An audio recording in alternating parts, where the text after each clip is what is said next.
Hi y'all, this is Taylor from Tay Time, and welcome to this week's recap of The Walking Dead Season 7 episode. And we have 3 left. 13, there you go. Bury me here. Let's begin.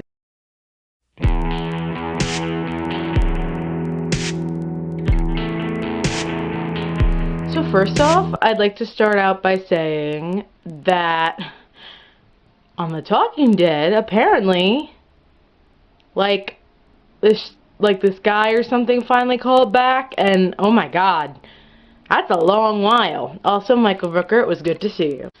So as I predicted, this was going to be a very kingdom-heavy episode, and also as I predicted, there was going to be a lot of death, a lot of destruction. Episode opens up literally with Ezekiel very angrily putting 1 melon in the truck. And I really want to go back and watch it and check, because later on, you see that same truck, but you see more of it. It was really well done. And then the world's shortest commercial break happened. And they started with, the whole thing with, Carol starting to become a badass again. And I love you, Carol, by the way. Continue to be a badass. And Benjamin being like, yo, what you doing here? And she's like, I need to see Morgan. And basically she was like, Morgan, I know Daryl's lying to me, tell me the truth. And he was like, well, I told them what you wanted me to tell you about them about you. So I ain't telling you anything. So Morgan's starting to train Ben's brother at the same time with Aikido. I think that's how you pronounce the stick combat move. So then Navila, which, by the way, yas, Walking Dead, yas. Diversity at its finest. Navila is a Muslim character. She comes up, and Ezekiel's like, you can come closer. And she's like, I'm good. And Shiva's right there. But she comes and she's like, other than the crops we just got, we have to burn all of them and restart from scratch because of the weevils. Now, at this point, I went, the weevils? Did this poor girl get raised wrong about weasels? And then I found out a weevil is a type of beetle. I don't know who names a beetle similar to something that also would eat crops, aka a weasel. So I'm very concerned for humanity. Anyway, at the same time, Richard's like stalking Carol. How dare you stalk Carol? Anywho, and he's burying his daughter's backpack, and I automatically assumed it was his daughter, which I was correct because of how playful the handwriting was. And then he just leaves it was very confusing. And then they have to give 12 melons to the group of saviors they usually talk to. So they go to the group of saviors they usually talk to, blah, blah, blah, blah, blah, blah. On the way there, I assumed Richard found all the Walmart shopping carts and made an arrow pointing to a grave that said, bury me here. Now, Morgan's face. They did one little close-up on Lenny James, and it was like, I know it's him. I don't need to tell you people, but I know it's him. So anyway, they go to these saviors and whatnot. There's Gavin, and then there's the long hair Jesus wannabe, and Gavin was really good character development for the saviors. I'll get there in a second. And they say, yo, there's only 11 melons in here, and the kingdom all pulls their guns and all this stuff, and they end up having to give them over, and Ezekiel's trying to be with the stick and everything, and Gavin's like, yo, there's only 11 melons in here, I'm not screwing with you. And Ezekiel's like, I counted them myself, we can get them here in an hour. And they have this whole fight.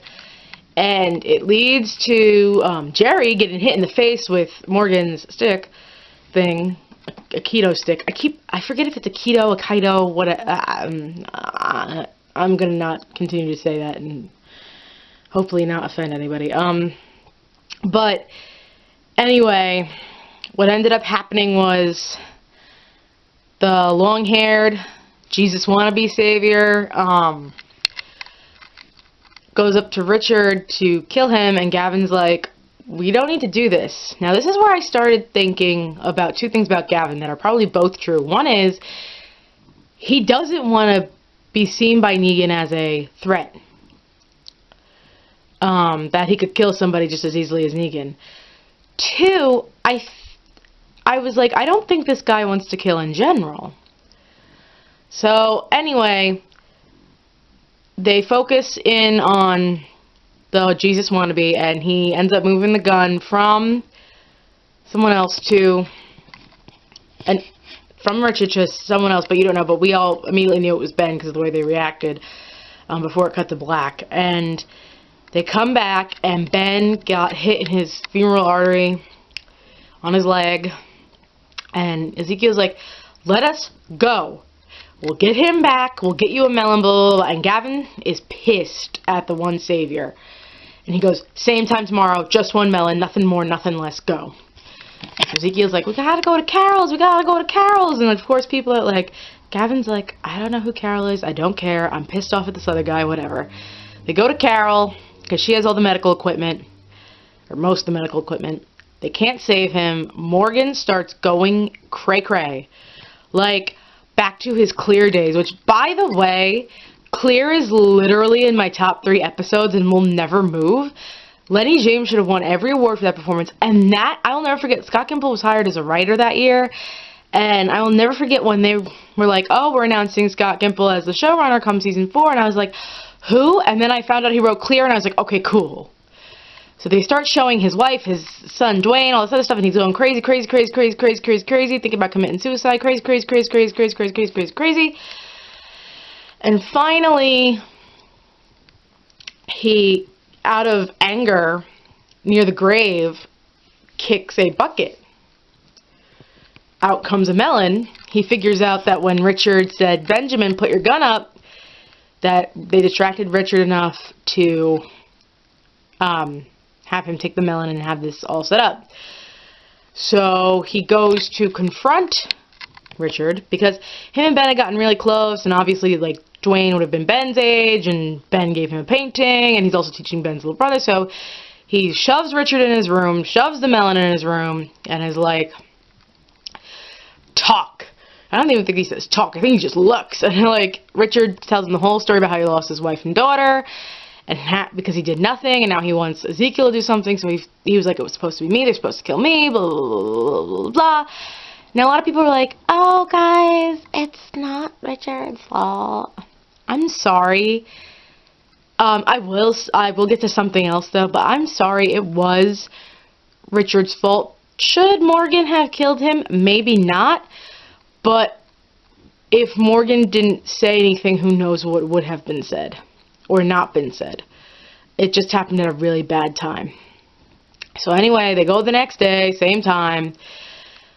Both Ben's stick and Morgan's stick, because, you know, they had like a trade-off, are there. So he takes them, goes to Richard. Have you told him? Because he made Richard tell him. Have you told him? Have you told him? And the whole time I'm like, Morgan, you need to tell Carol, too. Like, come on. So Richard's like, no, I'll do it later. And Ezekiel's like, well, I would like to hear it now. Where is Jerry? Like, literally, oh, that was a horrible impression, I'm sorry. Literally, Ezekiel's like, no, I'll hear that now. So then Ezekiel's like, no, I do want to find out now. Blah, blah, blah, blah, blah, blah. And, the saviors come, and Gavin's like, where's the kid? Oh, he did. He died. You walk back, or I will kill you. And I was like, what the hell, Savior, is this? He's like anti-Negan. But then Morgan goes into a rage because Richard, you know, got Benjamin killed, ends up whacking him with the stick on the head, and then strangling him and killing him. And people were like, why is Ezekiel and the Saviors not doing anything? And they're in shock, man. They are in shock. And then the Saviors grab the melon and they leave. And Morgan says Dwayne instead of Benjamin, and makes them leave him alone. And I'm like, Ezekiel, you could have taken Richard's body and buried it and not left it for Morgan. And then Morgan does go and tell Carol, which he was right to do, about all the deaths. And he ends up staying in the cabin, and Carol ends up going to the kingdom. And it's like, Ezekiel, we gotta fight, we gotta do it. And then he's like, not right now, because we gotta replant the garden. We gotta replant the garden. I can't remember the word garden. Wow, fail. But, you know next week's gonna be intense. Like, Carol's back. So, fun fact, Ben's little brother is played by the little brother of Madison Lintz, who played Sophia. That was actually really interesting. Anyway, next week looks intense. Very Hilltop, Rosita, Sasha heavy. Bob from Chattanooga was on The Talking Dead. That was hilarious. So it's gonna be an interesting week. It's gonna be a very interesting week next week. Can't believe there's only 3 episodes left. Wow, that went by fast. Anyway, until next time, if you're eating a cobbler like Jerry, you could still finish eating it. And please like and subscribe.